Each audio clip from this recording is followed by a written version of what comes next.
muchas gracias, Gregorio, Pablo. Yo estoy muy feliz de ser parte.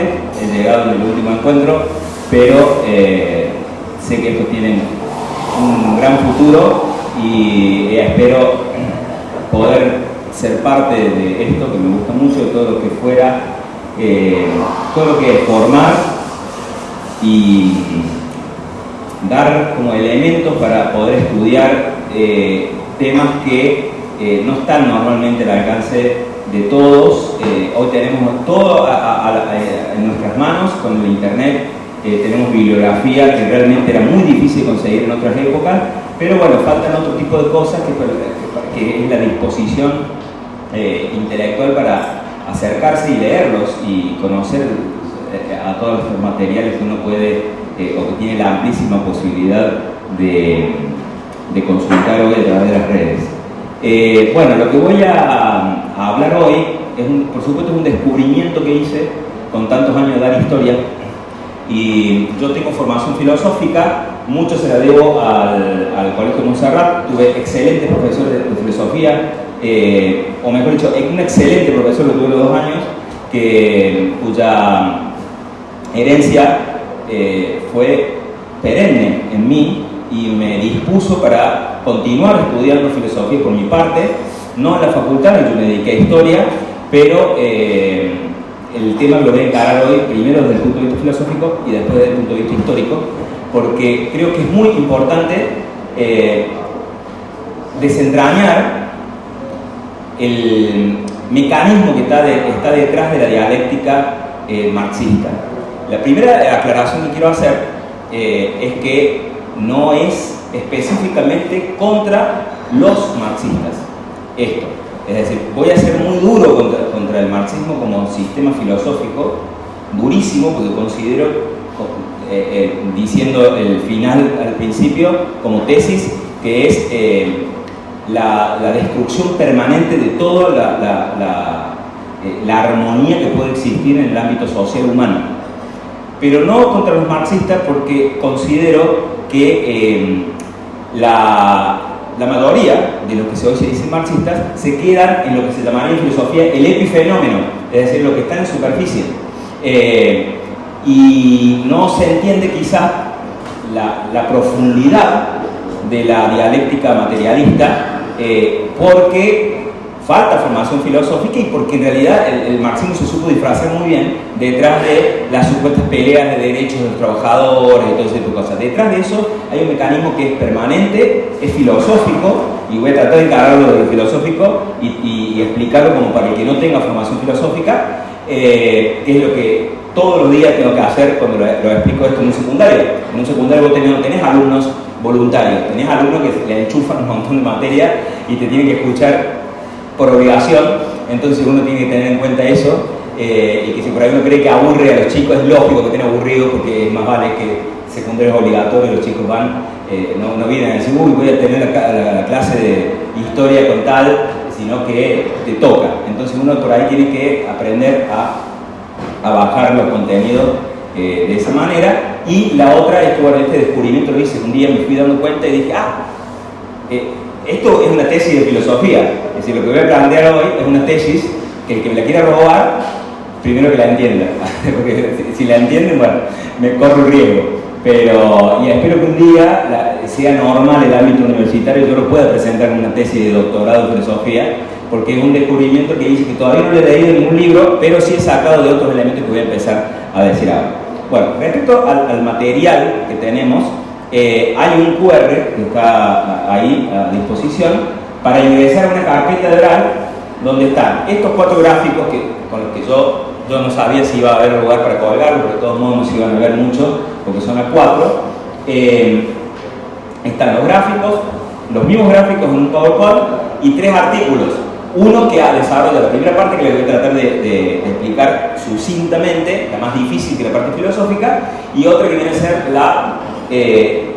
el desarrollo histórico del materialismo, de la dialéctica materialista, que es el verdadero nombre del marxismo.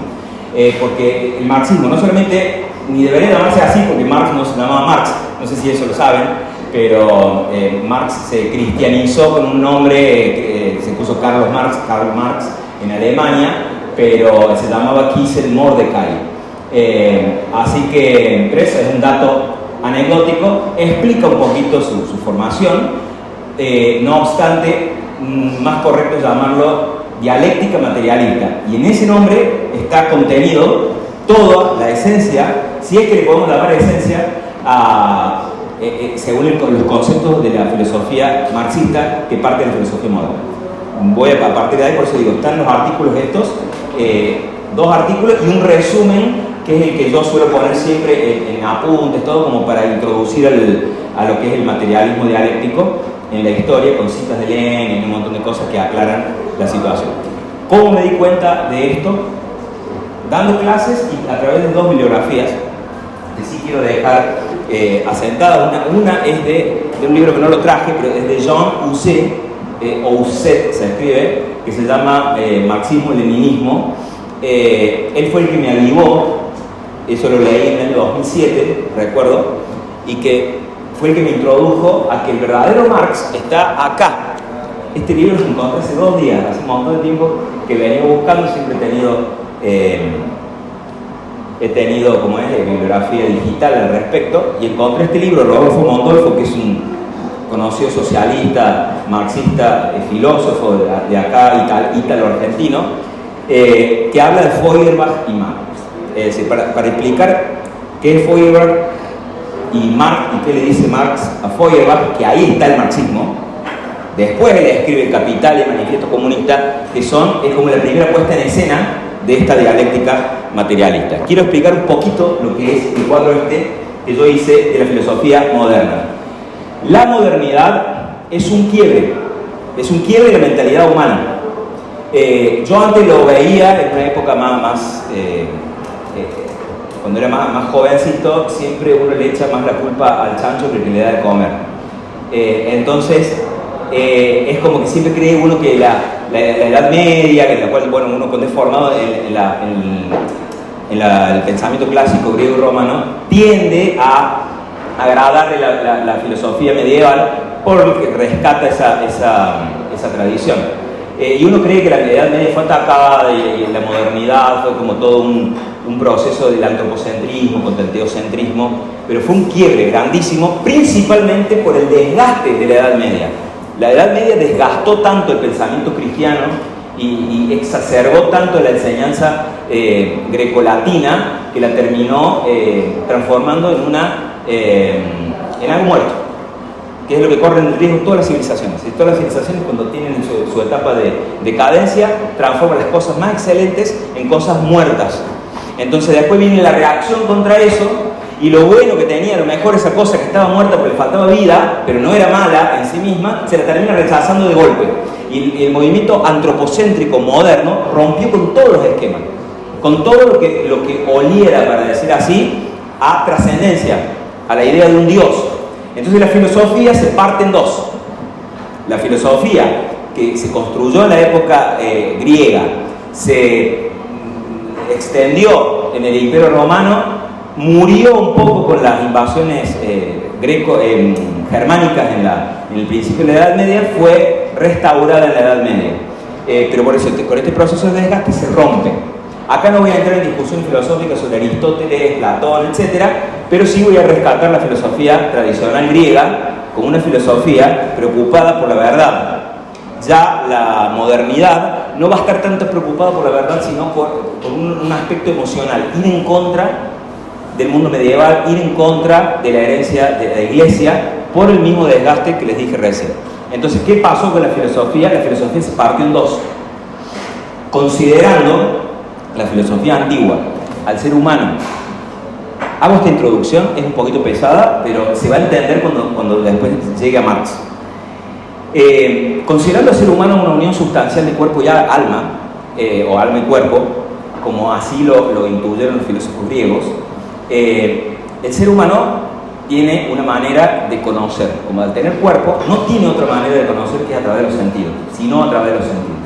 Bien, esto te va a decir la filosofía tradicional. La platónica la va a discutir un poco, pero para el que quiere superar las peleas entre Platón y Aristóteles, recomiendo Raimundo Lull o Raimundo Lullio, el ascenso y el descenso de conocimiento. Ahí se hace la síntesis entre Platón y Aristóteles. Esto daría para toda una charla, por supuesto, de filosofía, pero voy a asumir como principio la filosofía aristotélica como la que mejor ha entendido al ser humano. El ser humano conoce a través de los sentidos. Sabía decir los latinos, nihil est in intellectum quod prior non fuit ad sensum. Es decir, nada hay en la inteligencia que primero no haya pasado por los sentidos. Y si nosotros nos ponemos a ver, todo lo conocemos a partir de los sentidos. Si no hay nada que a través de los 5 sentidos nuestros no pueda llegar a nuestra inteligencia.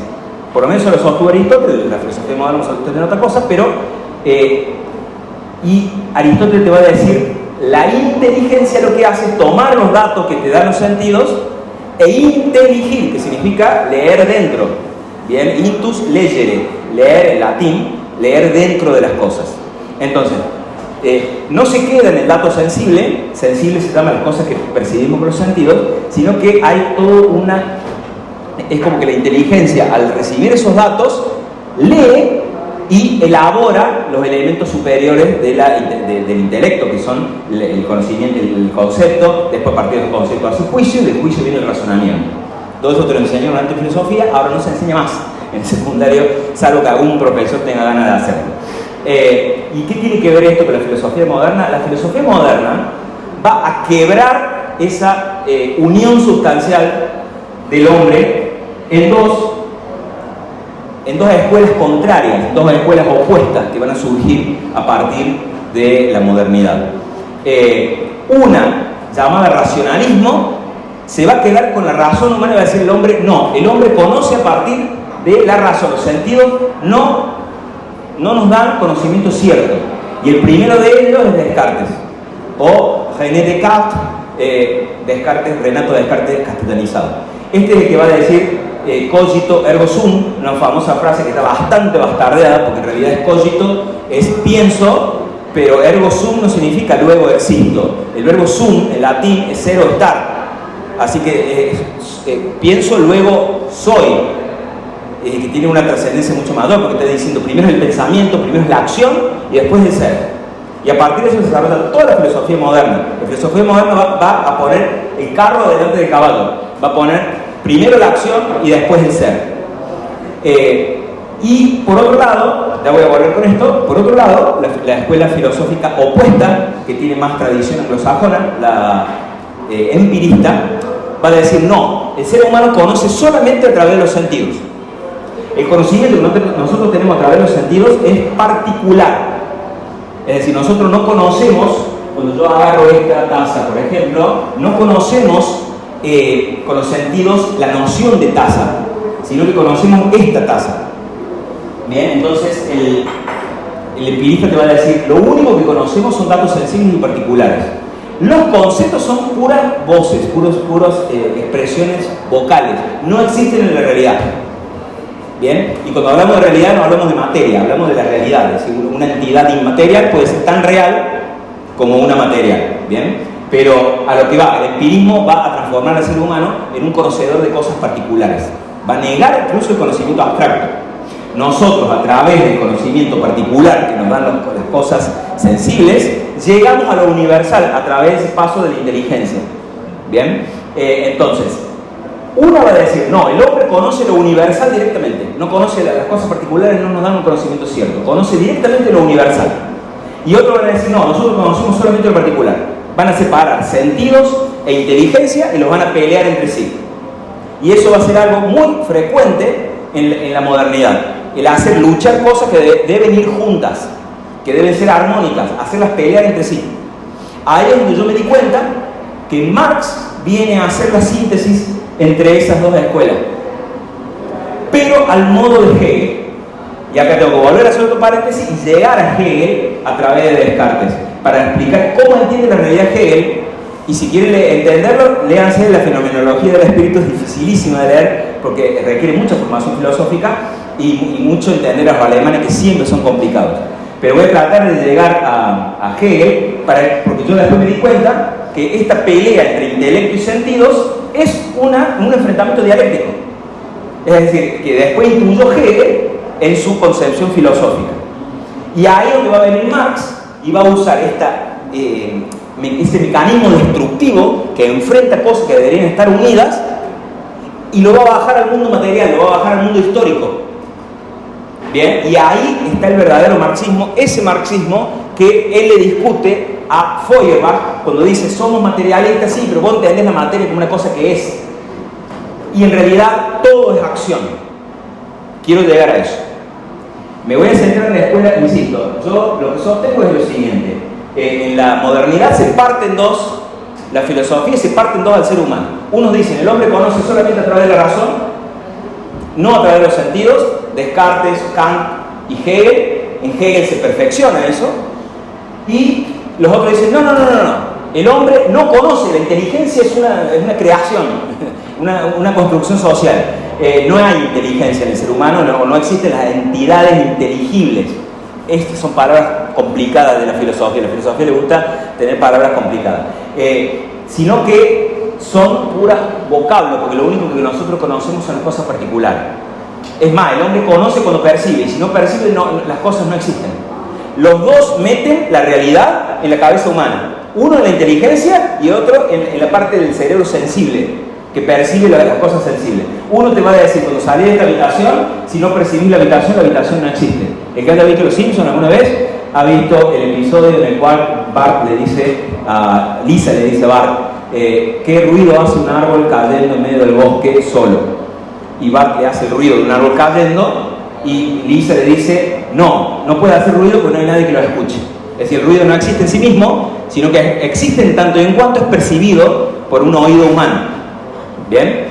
Aunque no lo crean, Hume y Berkeley, que son los dos principales representantes del empirismo, sostienen eso. Sostienen que las cosas no existen si no son percibidas.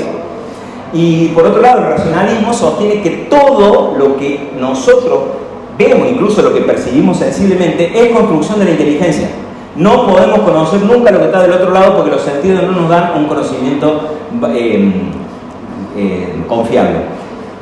Sin querer, o queriendo, en realidad lo hace a propósito, pero como sin querer queriendo, es un proceso, podemos decir, a veces inconscientes, los dos terminan metiendo la realidad en la mente humana. Por eso es antropocentrismo, por eso el centro está en el hombre. Sea que sea mi sentido lo que le dan existencia a las cosas, o sea que mi inteligencia es la que, todo esto sería producto de construcción de mi inteligencia, según las 13 categorías de Kant, o según el proceso de Hegel que quiero pasar a explicar ahora.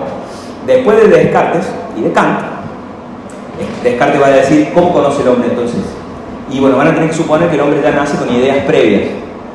Es decir, el alma humana nacería ya con ideas básicas a través de las cuales deduciría toda la realidad existente. No le haría falta conocer. Es decir, el ser humano, sabía decir Laplace, una inteligencia potenciada, es capaz de conocer todas las cosas, las pasadas, las presentes y las futuras, con tal de tener, para decirlo así, al lenguaje actual, el algoritmo correcto. Si descubrimos el algoritmo de deducción de las ideas primarias, deduciríamos todo, incluso el futuro. Un disparate. ¿Bien? Pero bueno, ese disparate es una reacción que el hombre tiene contra podemos decir, la opresión intelectual que significó el final de la Edad Media, donde realmente había una decadencia muy grande del pensamiento filosófico. Kant le va a llamar a esas ideas previas juicios sintéticos a priori, siempre lo va a llamar con un lenguaje complicado, pero me gusta decir, juicios sintéticos quiere decir que contienen toda la verdad en pocos elementos, y a priori porque son antes del nacimiento, es decir, vienen dadas ya en la mente humana. Eso por supuesto es absolutamente improbable, una hipótesis que si no existiera todo lo demás se cae, pero le dan existencia. El racionalismo no podría existir sin eso, porque si yo digo que el ser humano no conoce a través de lo sensible, el niño cuando pregunta qué es esto, qué es lo otro, porque va conociendo, tendría que ya tener las ideas previas, no hay otra manera de que esto pueda ser cierto. Y llegamos a Hegel, que es el segundo cuadro que tengo acá. Hegel va, no digo inventar, porque lo va a sacar del pensamiento gnóstico tradicional, va a inventar lo que se llama, o va a crear lo que se llama la dialéctica. Él va a decir, todo el universo nace a partir del desarrollo de la idea. Es decir, todo lo existente parte a través del desarrollo de la idea. Esto que estoy explicando es recontra abstracto, va en contramano de nuestro sentido común. Si nosotros leemos a Aristóteles vamos a ver que no va en contramano del sentido común. Pero Hegel nos cuesta entenderlo porque va en contra. Primero está la acción, después el ser, primero está la idea, después está la realidad sensible. Es como que nos cuesta, así que siempre cuesta. Y si uno no lo entiende mucho, son entidades muy abstractas, más abstractas que la matemática. La matemática tiene segundo grado de abstracción, en la filosofía, en metafísica, tiene tercer grado de abstracción. Pero voy a tratar de explicar lo que es Hegel en pocas palabras. Hegel sostiene que toda la realidad y todo lo existente en el sentido del ser, del orden del ser, procede de una lucha, de un combate entre los contradictorios. Otra noción que hay que, entre el ser y el no ser, para decirlo así, entre los contradictorios. Y acá hay que explicar lo que son los contradictorios. Los que tienen formación matemática van a saber lo que es una entidad matemática. Yo le puedo llamar A, le puedo llamar X o poner cualquier número. Si yo digo A, el contradictorio de A es menos A o no A. ¿Bien? El contrario, que es parecido, es cualquier otra entidad que se oponga. Por ejemplo, B, X, Y, el nombre que le queramos dar. ¿Bien? Entre A y no A, la negación de sí mismo, se produce lo que se llama el contradictorio. Y entre A y B sería el contrario. Por ejemplo, A o 1 sobre A serían los contrarios. Esto es importante. Me encantaría graficarlo acá porque yo normalmente lo hago con un pizarrón, pero es importante para entender la modificación que le va a hacer Marx a Hegel, que es fundamental. Porque una cosa es una fumada que queda en las ideas y que se publica en libros y se enseña en las universidades, y cuando vos salís, te tropezás con una piedra y no le decís, oh, es una entidad producida por mi intelecto. Es decir, vas y le evitas a la piedra. Y si viene un auto, no estás diciendo, ¿será la construcción mental de mi inteligencia? Los sentidos percibirán, a ver, espera que me tropeo, a ver si el sentido me va a dar. No. Actúas como dice Aristóteles, la realidad existe, la inteligencia conoce y te corre. Por eso digo, la gravedad la va a tener Marx cuando la pasa al mundo social, a las ideas de Hegel. Hegel va a decir, todo lo que existe se va produciendo a través de la lucha de los contradictorios en un esquema que se llama así: afirmación, negación, por eso es contradictorio, lucha de la afirmación contra la negación, lucha del ser con el no ser. El que conoce filosofía sabrá que el no ser justamente no es nada, es la lucha del todo con la nada, y a partir de esa lucha surgiría la negación de la negación. Es decir, el doble lado negativo de la lucha sería mejor que lo anterior. Es decir, esta lucha permanente de ideas opuestas en el sentido contradictorio irían engendrando la negación de la negación, que a su vez se negaría de nuevo, lucharía entre sí, engendraría otra negación de negación, que se negaría a su vez, y uno dice, esto va a la nada. Para Hegel va al todo, y cada proceso posterior es superior al anterior, por eso se les llama progresistas a la izquierda, se les llama progresistas porque es así. Cada proceso dialéctico, eso se llama dialéctica, se les llama así, se lucha entre los contradictorios, iría mejorando, creando, hasta llegar al absoluto, que en alemán se dice das Ganze. El absoluto vendría a ser lo que llamaríamos la noción de Dios en Hegel. Es decir, Dios se construiría al final, no partiría al principio. Es la pura negatividad, es decir, es lo negativo de lo negativo, negándose permanentemente y creando algo que, como son puras ideas abstractas, no las tenés que pasar por la vista de nadie, entonces vos las podés sostener en un libro, en un sistema muy cerrado de Hegel, pero es así, la negación, todo se va negando, y la doble negación va produciendo el paso siguiente, que se vuelve a negar. Ahora, el día que bajemos esto a la historia, ahí destruimos todo, y ahí es donde va a llegar Marx, y ahí voy a explicar qué le da Marx a la filosofía de Hegel, cómo rescata Marx la filosofía de Hegel. A mi juicio, acá tienen el esquema de lo que sería la lucha triádica de Hegel, que en historia se le llama tesis, antitesis, síntesis. Él también lo va a aplicar a la historia. Por ejemplo, él va a hablar de la Revolución Francesa. Hegel va a decir, el conflicto produce el cambio y el conflicto planificado producirá el cambio planificado. Si yo sé introducir el conflicto adecuado, voy a producir el cambio que yo estoy buscando. No era estúpido Hegel, estaba en la idea, pero sabía muy bien que eso tenía consecuencias históricas. Bueno, acá está explicado el contenido práctico, problema, reacción y solución, y el contenido de la función que uno propone, lo otro niega lo propuesto, y la tercera parte, que sería la síntesis, supera la contradicción en una esfera más elevada. Afirmación profunda, de la verdad, entre comillas, porque es la negación de la negación, de la tesis y la antítesis. Yo diría de los dos elementos de no ser de la tesis y antítesis. Vuelvo al cuadro número 1. Yo acá veo un proceso dialéctico. La filosofía moderna se divide en dos aspectos que deberían ser complementarios en el ser humano, los sentidos y la inteligencia, pelean entre sí y Marx le viene a hacer la síntesis. Marx va a tomar el materialismo del empirismo, porque si lo único que existe es lo que percibimos con los sentidos, entonces todo es materia. Sin duda que la materia es perceptible por los sentidos. Lo inmaterial es invisible, como dice el Principito, lo esencial es invisible a los ojos, no se puede ver, no se puede percibir con los sentidos. Entonces el materialismo al que lleva el empirismo lo va a introducir a este racionalismo dialéctico de Hegel. Y acá veo yo que ¿por qué hay una síntesis al estilo Hegel? Porque él va a tomar los dos aspectos negativos de la materia y de la parte ideal de la razón. ¿Por qué? Porque la filosofía moderna es pura praxis, es pura práctica. Es decir, primero está la acción, después está el ser. Nada es, todo se va haciendo.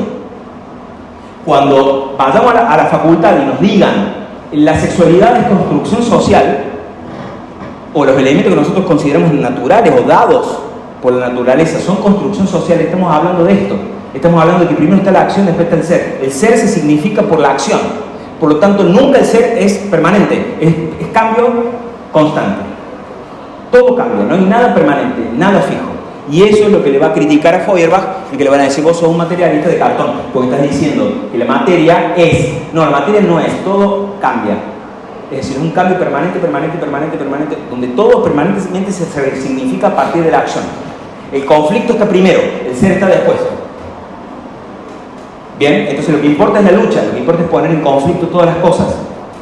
Entonces cuando el marxista te venga y te diga que el patrón y el obrero, la sociedad capitalista se edifica a partir de la explotación del patrón al obrero, no le importa el obrero, lo que te está diciendo es esto: hay una acción que genera toda la sociedad, es decir, toda la sociedad sale de esa perversa acción del patrón contra el obrero, es decir, hay una lucha, y la lucha le da sentido a las cosas, a lo que las cosas son.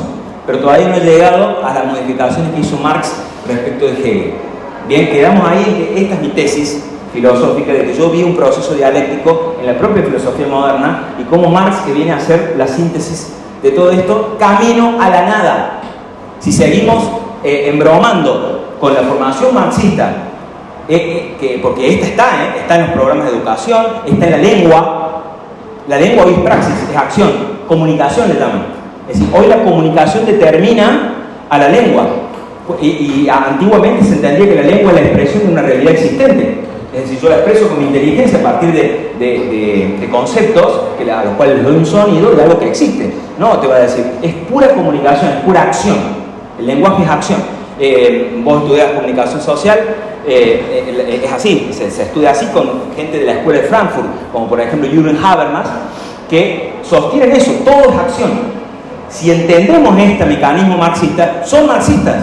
Es decir, Marx es el que les midió la cancha, y a partir de eso todo pasa a ser acción. Y vamos a ver las consecuencias históricas que esto podría llegar a dar para un segundo momento, pero les voy a tratar de explicar las consecuencias históricas que esto trae. Bien, bueno, quiero hacer el resumen porque por ahí voy rápido y no tengo un pizarrón. Pero la filosofía moderna revienta al hombre, lo parte en dos y le dice: tu sentido va a ir por un lado, tu inteligencia va a ir por el otro. Esas dos escuelas se desarrollan y Marx las va a traer a las dos y va a decir, las va a negar a las dos, porque si volviéramos a juntar las dos nos encontraríamos con la filosofía tradicional, pero no las va a juntar por el lado positivo, las va a juntar por el lado negativo, por el lado de la acción contra el ser, y la acción negativa.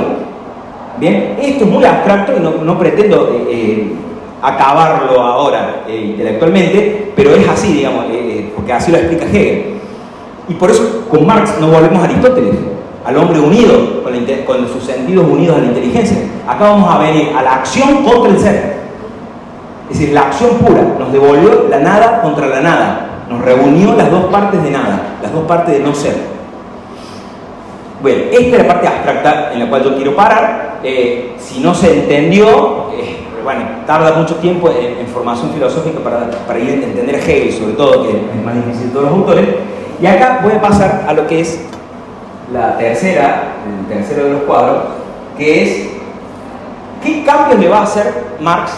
Marx va a venir a tomar a Hegel, lo va a sacar de las nubes, de esa idea que se desarrolló sola, permanentemente, y lo va a traer a la realidad histórica. Y acá vamos a empezar a entender. Él va a traer a esta lucha tremendamente negativa, donde nos prometen un absoluto al final, pero en realidad lo único que tenemos es no ser permanentemente, todos peleados entre sí, y le va a dar adiciones tremendamente importantes para lo que es la vida de la historia, por el concepto de la historia y la acción humana. Primer punto. Marx no opone ideas, no está en el mundo de la idea, él lo baja al mundo material. Por lo tanto, el enfrentamiento de tesis, antitesis, síntesis o afirmación, negación y negación de la negación, lo va a traer a la historia. Las que se enfrentan no son entidades abstractas ni ideas abstractas, son fuerzas materiales. ¿Qué son fuerzas materiales? Toda composición humana que actúa en la historia. Primer ejemplo, patrón y obrero.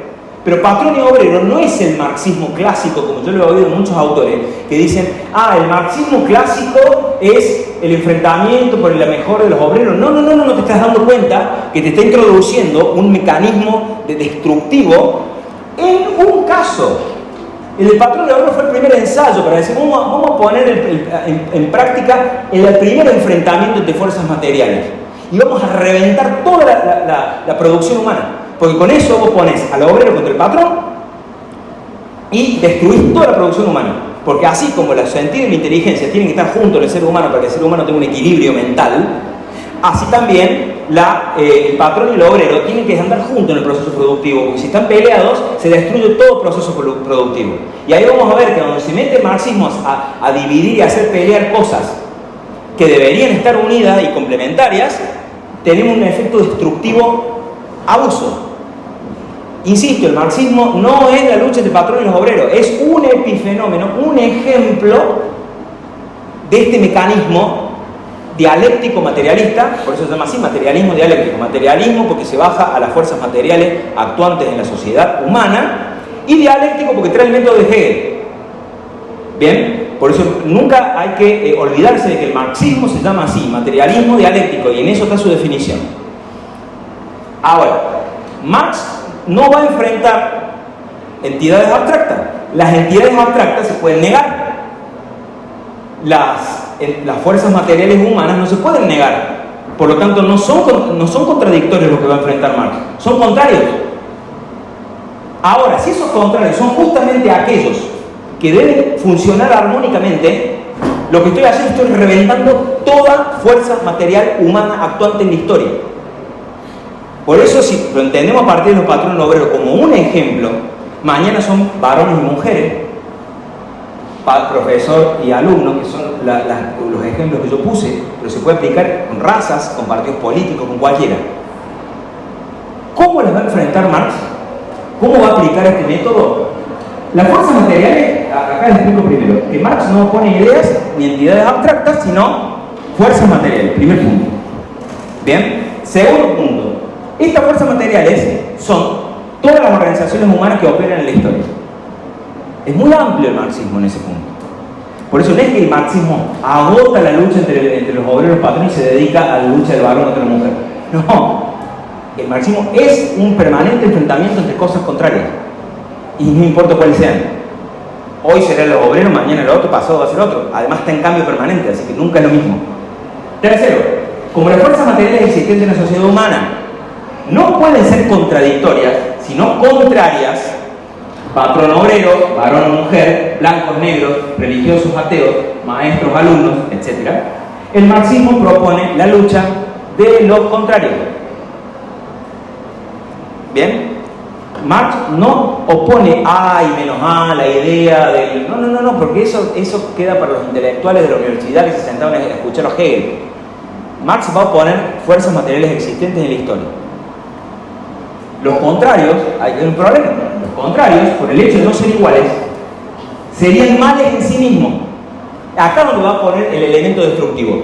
Toda diferencia que haya entre opuestos, entre contrarios, es malo en sí mismo, un mal que hay que destruir. Piensen en el ejemplo de varón y mujer. Si varón y mujer son distintos, está mal que sean distintos. Es decir, hay que romper esa desigualdad. Pero perdón, el hecho de que sean opuestos justamente por ser distintos, las cosas armónicas en la naturaleza funcionan justamente así, por ser distintos. Si Marx me viene a plantear de que toda desigualdad es una injusticia y que toda jerarquía es una opresión, va a destruir todo elemento humano que se ordene jerárquicamente. Va a igualar todo, lo va a dejar todo gris. Y acá yo doy el ejemplo siempre con las notas musicales. Si yo empiezo a poner la lucha en un acorde, yo en un acorde tengo una nota que es la dominante. Bien, si yo digo, por ejemplo, en el acorde de Do mayor tengo Do, Mi, Sol, pero todo va al Do. Y si yo empiezo a decir Do es el malo porque está primero, ¿por qué los otros, el mío, empiezan a decir, che, ¿por qué vos tenés que estar primero? Yo me voy a revelar. Destruís el acorde. Porque la diferencia está hecha para que suene armónicamente. No puede haber armonía ni orden entre cosas iguales. ¿Cómo ordeno cosas iguales? Da lo mismo, pongo uno en un lugar, otro en el otro, son iguales. Es decir, todo orden supone cosas distintas. Si Marx me viene a decir que la propia distinción es una injusticia, me va a destruir toda distinción que existe en la sociedad humana. Si eso es manejado hábilmente, rompo todas las estructuras sociales que pueden existir. Familia, piénsenla en cualquiera. Yo después voy a ir viendo elementos específicos de ruptura que ya se han dado en la historia y otros que se están dando ahora. Entonces, quiero que quede claro eso. Para Marx, toda desigualdad donde haya uno que está arriba y el otro está abajo, ya es un mal. Es un mal que hay que destruir. No importa si hay abuso o no. Porque después está la otra. En una jerarquía puede haber abuso. Pero una cosa es corregir el abuso y otra cosa es destruir la jerarquía misma. Y decir, no debe haber jefe, por ejemplo, en el ámbito productivo. No debe haber patrón. Y sí debe haber patrón. Porque si no hay patrón y son todos obreros, no hay producción. Y si son todos patrones, para decirlo así, más ridículo todavía, y no hay obreros, tampoco hay producción. De ahí va a sacar las arbitrariedades que va a decir el capital, de que la acumulación del capital se hace a partir de que el único trabajo que existe, que es considerado trabajo, es el material. El trabajo que hace el obrero. El trabajo de organización, el trabajo de logística, todo eso no tiene valor en el producto. De ahí donde saca la teoría del precio, esa ridícula, de que el precio de la cosa la hace el obrero que trabaja. Por lo tanto, todo lo que le quede al patrón le está robando al obrero. Porque el patrón lo tiene que hacer, ponerse un obrero y seguir haciendo. Es decir, es ridículo. Pero de ese ridículo, si no hago ese ridículo, no rompo la jerarquía. Con algún argumento de combate tengo que meter ahí al medio. El punto cuarto, entonces los contrarios por el hecho de no ser iguales serían males en sí mismos. Eso es muy importante, porque eso lo vamos a ver siempre. Y en esos contrarios siempre hay uno que es el malo y otro que es el bueno. No te lo van a decir así, ningún marxista te va a decir así, pero te lo va a hacer sentir, va a trabajar tus emociones, que es el segundo nivel de los seres humanos. El primero es el intelectual, el segundo es el emocional, el tercero es el instintivo. Esto te presenta en todas las civilizaciones humanas, lo vamos a ver en los chakras indios, todo eso. Si yo trabajo las emociones, anulo la inteligencia. Es decir, si mis emociones se suben al primer nivel, anulo la inteligencia. Así que no se preocupen si alguno discutiendo, no usa la inteligencia, porque cuando yo ataco las emociones, porque vos estás mal pago, por ejemplo, estás en una situación precaria, te exacerbo las emociones, te vuelvo fanático, no vas a poder razonar. ¿Bien? Y esta de malo o bueno normalmente siempre ataca la parte emocional. Siempre en la jerarquía hay un malo, que es el opresor, y un bueno, que es el oprimido. Un pobrecito que es injustamente oprimido por el opresor. Voy a hacer muchas palabras usando las mismas palabras, que tiene un nombre que ahora se me ha ido, pero muchas redundancias voy a hacer. Pero a lo que voy es esto: en toda jerarquía siempre hay uno que ha sido el maldito opresor, que es el causante de esa diferencia. Toda diferencia sería mala porque el opresor sería muy malvado y oprimiría al oprimido, para decirlo así en palabras repetitivas.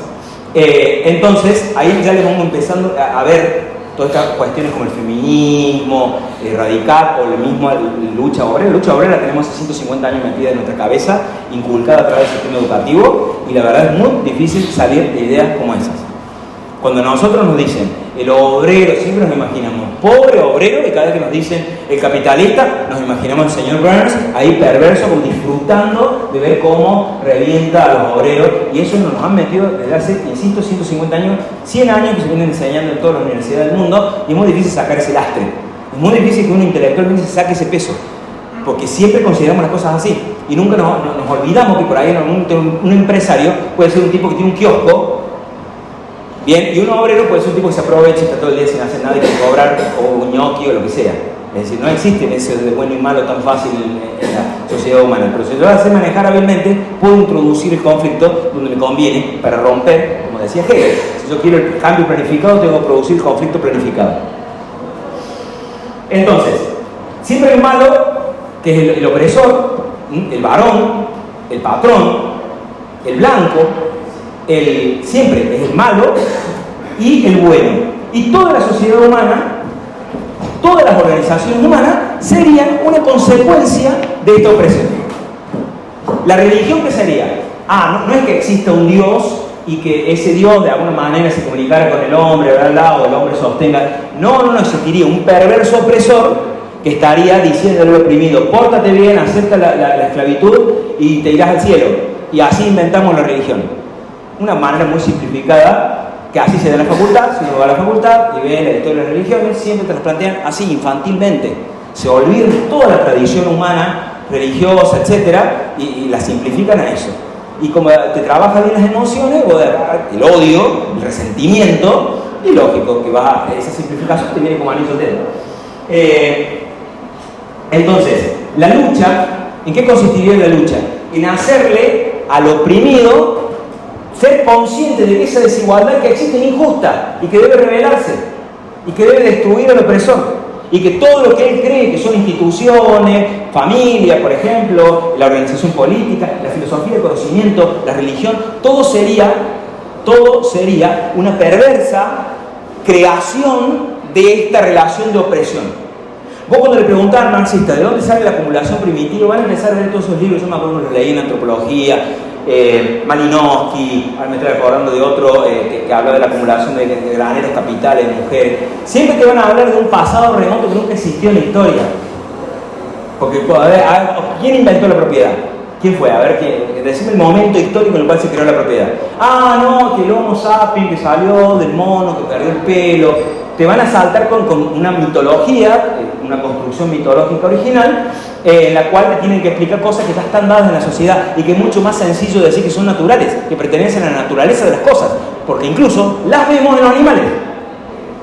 Cosa que no te olvides cuando uno discute estos temas, de que hay cosas que los vemos en los animales, que los animales también se reunieron y los oprimieron. No. Si las vemos embrionariamente en los animales y las vemos superior en el ser humano, que tiene razón, es lógico sostener, como hacían los antiguos, que hay una naturaleza en las cosas. Para Marx, no. Todo lo que nosotros creemos que es natural, le voy a venir y le voy a decir al alumno adoctrinado, porque de esto existe mucha opresión intelectual, mucho uso del poder, le voy a venir a decir a mi alumnito: no, date cuenta que lo que te han impuesto es injusto porque tu superior inventó la religión o inventó el sistema educativo para imponerte ideas y bla, bla, bla, y vos te vas a transformar en un revolucionario porque primero es más cómodo, es mucho más cómodo no obedecer, es mucho más cómodo no saber el lugar que uno le corresponde, en los momentos que tiene que ser subordinado. La subordinación existe, nos guste o no nos guste. En cada actividad humana, para cada orden tiene que haber disponerse cosas distintas. Y si toda distinción es mala en sí misma, destruimos todo orden. Y es fácil para el que está abajo rebelarse contra lo que está arriba.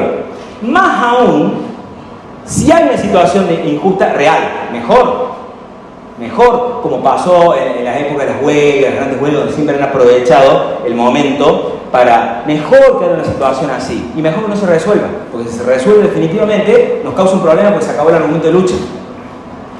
Van a plantear a los sindicalistas, gente que vive de la lucha, la cesación de la lucha. Una situación estable, permanente, en la cual no les gusta, no quieren. Yo no digo que hoy un sindicalista se plantee esta lucha dialéctica, está muy lejos de eso, pero la intuye emocionalmente.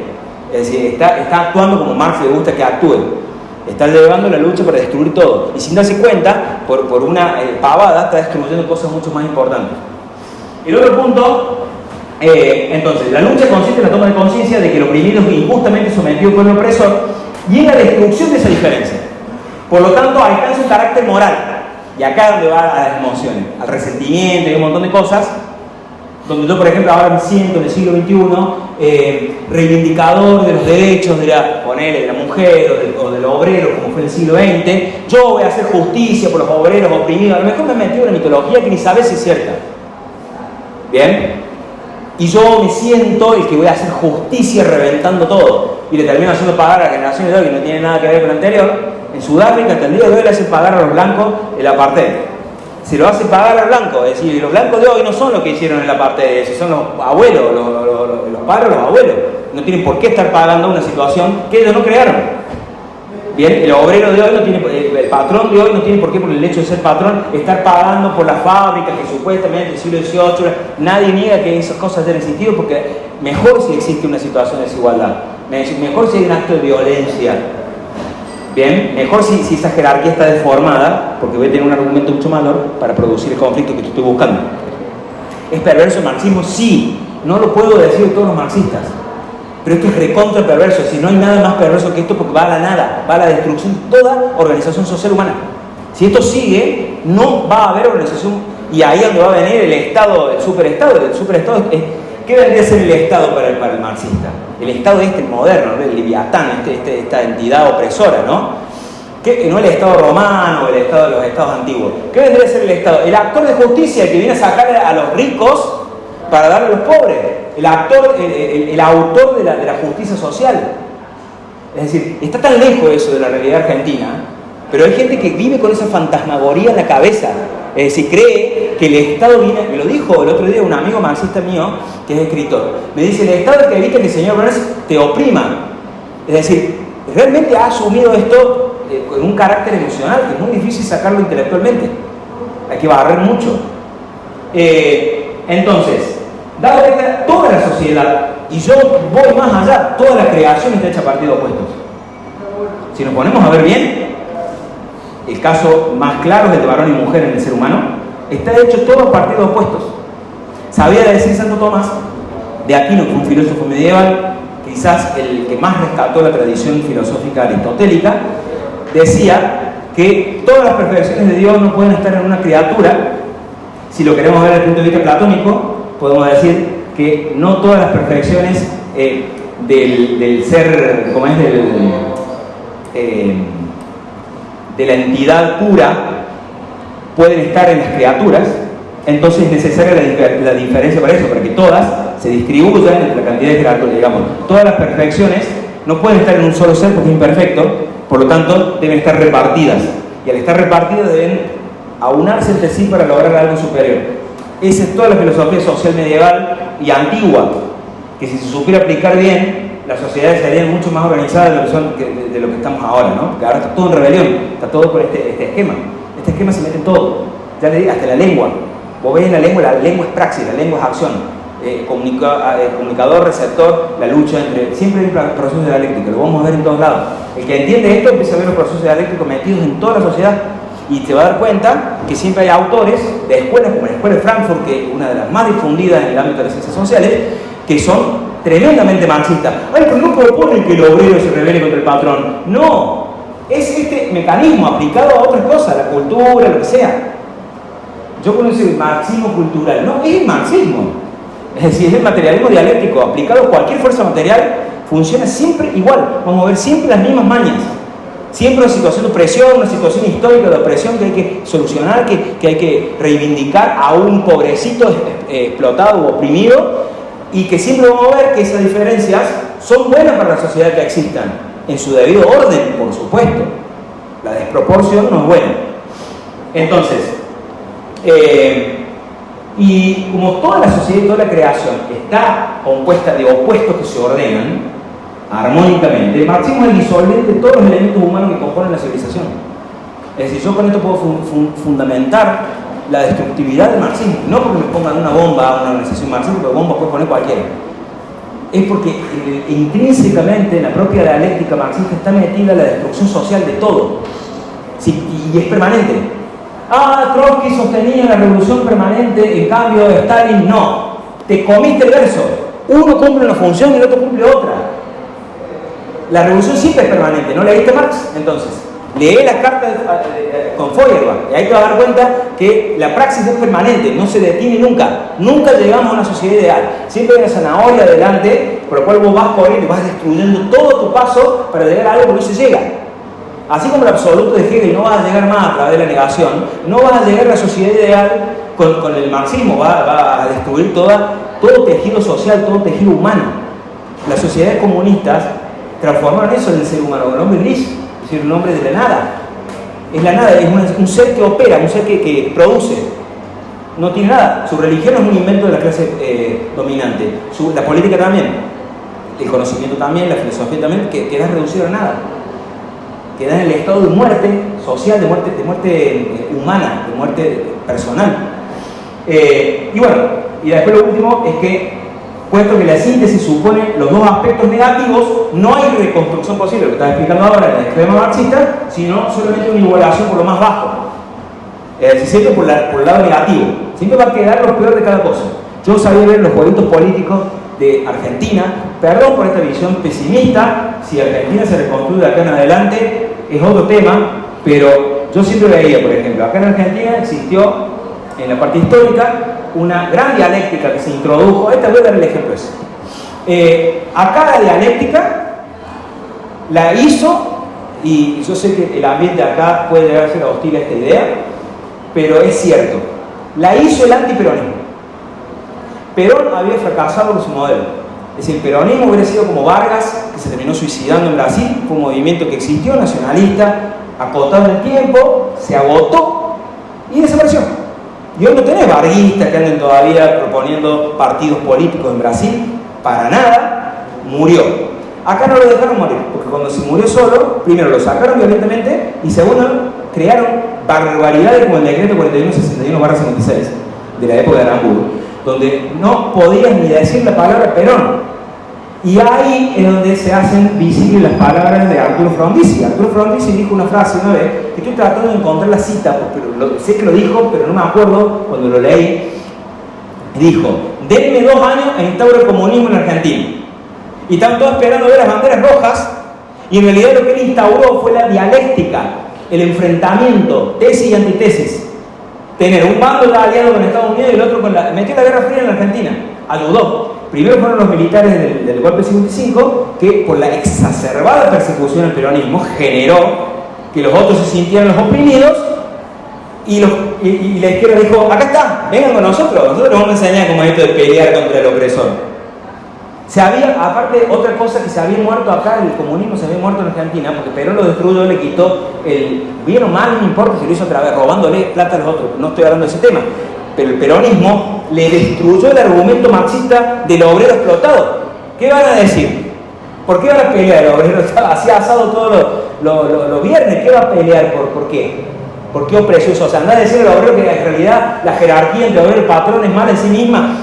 Cobro bien, tengo vacaciones, ¿qué me importa? Entonces, ¿qué hizo? Si yo lo percibo de más, logro crear el conflicto adecuado para buscar el futuro adecuado. Eso es Hegel. Y acá hubo gente muy viva, como John William Cook, que supo ver eso y supo introducir la dialéctica, y tenemos después la Guerra Fría en Argentina en los años 70, cuando podría no haber existido. Tenemos el bando aliado con Estados Unidos, golpe de Estado, todo ese tipo de cosas, gobiernos autoritarios, y por el otro lado tenemos la guerrilla organizada a través de la Vuelta de Perón, con el argumento de la Vuelta de Perón. Por eso yo pienso que lo que más generó la dialéctica fueron los militares. Y después Frondizi. ¿Qué hace Frondizi? Hace un acuerdo con Perón, gana las elecciones y después cumple y saca al ejército a reprimir con el plan Conintes. Entonces el obrero se ve perseguido por el ejército. Listo, entramos, chao, los manuales de Mariatti, de Che Guevara, todo eso, a aplicarlo. Mirá, todo el oprimido por las fuerzas de opresión del opresor, que es el Estado que está a favor. Chao, el esquema marxista lo metieron acá. Lo crearon acá, terminaron destruyendo 2 generaciones, porque es así, hay que ser objetivo en la historia y no ponerse fanáticamente a un lado. Terminaron destruyendo 2 generaciones. Una, la que inocentemente entró en el jueguito este y salió a poner bombas y hacer un montón de cosas, pero que veía algunos elementos que estaban mal en la sociedad y además se jugó la vida, los terminaron liquidando, y del otro lado, las Fuerzas Armadas la destruyeron y destruyeron después otra generación, que fue la siguiente, con todo esto que vino del derecho humanismo progre, que vino después del 83. Reventaron 2 generaciones y se cumplió el proceso de destrucción. La última, así no lo hago tan largo, yo hice la última diapositiva, que es un segundo artículo, que esto daría para otra, en algún momento, desglosamiento de los efectos del materialismo dialéctico en los últimos 150 años de historia. Y acá voy poniendo las distintas luchas y los efectos que produjeron. La lucha entre obreros y patrones, ¿qué destruyó? 150 años de lucha entre obreros y patrones. ¿Qué destruyó? Además del sistema productivo, lo tenemos recontra paralizado, porque cuando vos tenés que responder a, le llaman derechos hoy, pero a un paquete de cosas que son tremendamente contraproducentes no solamente que van en contra de la producción, favorece la mediocridad del obrero, porque eso es lo más grave de todo. Desalienta el espíritu de progreso. Yo lo veo en el sistema educativo en el cual yo doy clases, donde les encanta el sueldo seguro, porque vos te podés tirar y achantar y ser un mal profesor y nadie te saca de tu puesto, y guarda que te saquen y te echen. El lío que se les arma, que te arme el sindicato si echan a uno. Todos quieren buscando el trabajo seguro. Che, loco, entrar a la municipalidad porque ahí no te pueden echar más. A mí me lo han dicho, yo nunca trabajé en el ámbito público, salvo en Montserrat, que es muy distinto porque es nacional, pero en el ámbito público te dice, entrar no te sacan más. Claro, saca licencia, después sobre la licencia viene un suplente que saca licencia, y después viene un tercero. Es decir, hay 3 tipos cobrando sueldo y no les importa. ¿Por qué? Porque no corren riesgo de nada. Entonces, evidentemente, ¿qué te vas a preocupar? Después va a la sala de profesor, no vamos a decir palabras contra los muchachos, pero y sí, no te gusta lo que haces, caes en la mediocridad, etc. Entonces, desalentó la producción, lógico, más vale que desalentó, y además en un contexto de lucha nunca hay orden. Siempre uno está desconfiando del otro, está marcándole la raya. Los gremios medievales, que eran muy estrictos, no estaban pensados para la sociedad capitalista, por supuesto, los gremios medievales eran patrón y obrero juntos, no estaban peleando. Entonces destruyó la concordia social. Hoy el rico contra el pobre contra el rico. Ya se ha metido en la cabeza, es que el pobre se ve justificado a robarle que tiene más. Yo no, ¿por qué no tengo que tener lo que tenés vos y te quiero sacar porque es justo que te saque lo que vos tenés, porque en realidad yo soy un oprimido, porque les han metido esto, te lo mete el colegio, la facultad y el colegio. La lucha entre partidos políticos, que si bien no es una creación marxista, la competencia de partidos, pero sí se aprovecha, como se dio en el contexto del siglo XX en Argentina, buscó destruir los fines de la sociedad política. Los fines de la sociedad política es el bien común, pero hay que reírse si te llegan a decir eso. Andar a decirle hoy en la política actual de partido que el fin de la sociedad política es el bien común, como decían los antiguos. Vos buscás el bien común. No, ahora vos, como todo está dividido en partidos, en partes que pelean entre sí, compiten entre sí, lo importante es imponerme sobre el otro. Todos los recursos de la política se transforman en imponerme contra el otro. Entonces, cuando el otro gana, yo que soy oposición, que voy a estar siempre en contra, haga lo que haga. Si hace bien, le voy a tirar en contra, no me importa. Cuando lo haga yo, el oficialismo va a estar a favor y el otro va a estar en contra. Eso transformó la política, en vez de ser el arte del bien común, en la competencia, en tratar de ganarle al otro. Esto lo leí en otros libros. Yo me estoy tratando de acordar cuál libro fue que leí eso. Dijo, la política se transformó. Yo no me acuerdo si era un libro bastante ultraderechoso, no me acuerdo que le he leído cosas cuando era más joven, pero no me acuerdo si estaba El Imperio de Francis Parker Jockey, que es un libro bastante turbio, pero no importa, uno siempre a ver, si yo no leyera Mondolfo, que es un marxista, no te lees esto y no terminás entendiendo Marx. No hay que tener sesgo en las lecturas, con nadie. A todo hay que leerlo y sopesarlo y ser maduro intelectualmente para saber sacar lo bueno, como el pescador, como dice en la Biblia, el buen que saca lo malo para un lado y lo bueno lo deja y lo vende, y lo otro tira. Hay que saber hacer eso, por los sesgos que pertenecen a las emociones nos privan muchas veces del uso correcto de la inteligencia. Después, la lucha entre estudiantes contra maestros, el hecho de que ahora el estudiante es un oprimido, la pedagogía del oprimido de Freire se enseña en todas las universidades de Latinoamérica como el modelo de la educación, donde te vas a dar cuenta de que se hace consciente el estudiante que es un oprimido por el sistema, igual en el mismo proceso dialéctico. El maestro es el malo y el bueno y el oprimido es el estudiante. Si vos rompes esa unión, ¿qué rompes? Lo puse con estas palabras porque todo lo escribí. Rompió el orden habitual de la transmisión de conocimientos, porque el orden habitual de la transmisión de conocimientos es que el maestro es el que sabe y el alumno el que aprende, es así. Anda a decirle a un mecánico que venga el peón, el aprendiz, a enseñarle cómo arreglar un motor al que sabe. Te va a mirar y te va a decir, ¿pero vos estás loco? Ah, no, pero en la parte intelectual no, construyamos el conocimiento, a ver, voy a aprender de mis alumnos. Más vale que hay cosas que te van a enseñar los chicos. A mí a jugar al Minecraft, si yo quisiera saber, le pregunto a mis alumnos. Pero no le voy a preguntarle sobre el marxismo a mis alumnos. Ojalá le enseñara a uno que no hay ningún problema, pero son excepciones. No es el orden habitual de transmisión del conocimiento. Y el vínculo cultural intergeneracional, se le meto a esto a los alumnos, los mato. No los obligo a aprender esto. Vínculo cultural intergeneracional. Es decir, tiene que haber una conexión entre las generaciones de transmitir la misma cultura, porque si no, no podemos sobrevivir como sociedad cultural. Si no se transmite lo mismo y se está rompiendo y quebrando entre generaciones la transmisión cultural, que es lo que ha pasado al destruirse la familia también, sonamos como civilización. Y después, la lucha entre mujeres contra varones buscó destruir el amor conyugal. Ya no hay amor, ya hay intereses de opresor y oprimido, odio, y por lo tanto la unión familiar. Y por eso es tan palpable en la sociedad actual el fomento del egoísmo que terminó destruyendo a la familia. Y yo, que he estado mucho tiempo, hace mucho tiempo estoy en el nivel medio, 20 años, lo ves todos los días, chicos destruidos emocionalmente por los conflictos familiares, que los afectan muchísimo. Esto en los últimos años se evidencia cada vez más. Y no hablemos de las consecuencias, ¿no? Después van al psicólogo y al psiquiatra y chicos con pastillas y un montón de cosas que es tremendo, después no puede aprender. Y después la última que pongo yo, porque me parece que se toca el último y el más profundo de todas las cosas, es el vínculo entre padre e hijo. La lucha entre hijos contra padres, que dice, destruye el amor filial. Para el inicio, yo puedo decir que lo hago desde un punto de vista cristiano, pero en el cristianismo la procesión entre la Trinidad del Padre, Hijo y Espíritu Santo surge todo por el amor del Padre al Hijo, como que fuera el primer motor de todo lo que es.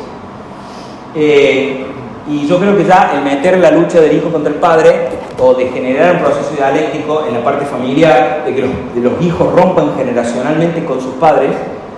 Hay una película que la recomiendo a todo el mundo que la vea. Inventan una guerra por televisión para reelegir un presidente.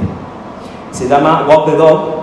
En castellano le han puesto cualquier cosa, porque significaría la cola mueve el perro, una cosa así sería la traducción, y en castellano le pusieron Mentiras que matan. Además te la spoilean, un desastre. Mentiras que matan, porque el tipo, bueno, ya te das cuenta al final. Trabaja Dustin Hoffman y Robert Niro. Robert Niro pertenece como el servicio secreto y tiene que, loco, lo han acusado al presidente de abuso sexual. No importa si es cierto o no, sale por la tele, entonces hay que superar eso. ¿Y cómo lo superamos? Inventamos una guerra. Y entonces inventan una guerra en un país que los norteamericanos no saben ni dónde queda, que es Albania, que además son musulmanes. Anticipa 5 años antes del 2001, 4 años antes del 97, anticipa la guerra terrorista y todo ese tipo de cosas. Y hay un detalle, porque yo me quedo en los detalles, lo he visto tantas veces ya, que hay un detalle que cuando él va a buscar a Dustin Hoffman, que es productor, para que le arme todo el circo mediático, lo va a buscar, le dice, ¿vos me firmaste un libro? ¿Qué libro es que me firmaste? No sé, para que 2 generaciones concuerden. No. Y lo busca y lo muestra. Esos detalles en la producción de una película no pasan desapercibidos, como todo lo que está al fondo no pasa desapercibido. Nada está puesto por casualidad. El libro se llama Para que el progreso ocurra es necesario que 2 generaciones coincidan. Es decir, si vos destruís el vínculo intergeneracional, destruís toda transmisión de cultura, de nación, de nada, te queda nada. Ya no hay más que romper. Quedamos en la nada absoluta. Bueno, esto es más o menos lo que quiero plantear. insisto, esta segunda parte da para desglosarla más específicamente, pero acá termina esto. Perdón si estoy sin mucho lío con la parte filosófica, pero quise llegar desde la filosofía moderna, desde cómo el conflicto entre las dos escuelas filosóficas opuestas llega a Marx, y cómo Marx rescata a Hegel para aplicarlo en un sistema tremendamente destructivo de las fuerzas materiales, hasta destruir toda organización de opuestos que armónicamente se necesitan en la sociedad que funcionen juntos. Porque si destruimos la armonía entre las cosas distintas, no nos queda nada. Nada más.